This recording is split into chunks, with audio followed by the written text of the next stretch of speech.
ay minahal ko nang walang pag-alinlangan. Niligawan hanggang sa tayo'y maging magkasintahan. Ikaw ang naging tulay ko sa mga pangarap ko. Binigyan mo ko ng tsansa upang magbago ako sa mga nakasanayan ko na maling landas. Tanging sa'yo naramdaman pag-ibig na walang wagas. Ganado sa lahat kapag nakakasama ka, pero lungkot na darama kapag hindi kita kasama. Ngunit ang mahalaga, mahal kita, walang iba. Kontento na ako sa'yo kasi sa'yo ko masaya. Ayoko nang ibaling pa ang pagtingin ko sa iba, dahil pag-ibig mo sa akin ayoko nang maaksaya. Alam na ikaw ang pangarap ko, damdamin ko ay di magbabago.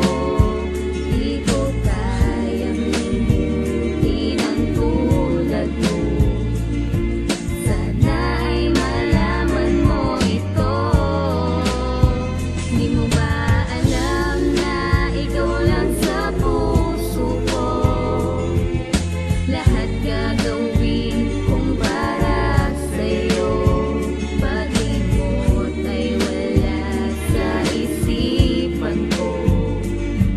Basta't ako ay maghihintay kung para sa'yo. Kung para sa iyo ay gagawin ko ang lahat. Promise ko'y di magbabago, palagi sa iyong tapat.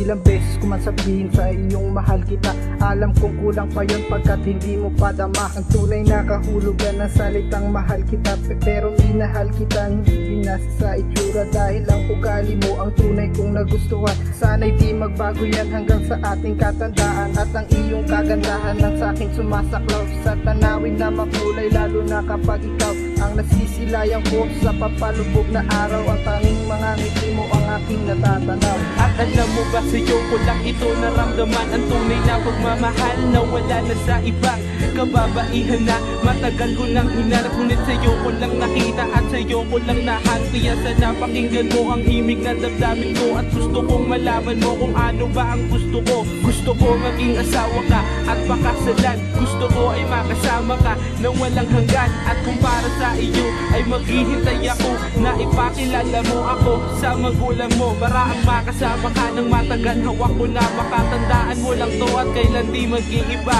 ang mga pangako na binitawan natin sa harapan ni Ama, na tayo lamang dalawa ang magsasama hanggang sa dulo na walang hanggan, at sabay na papanig sa hagdan ng simbahan.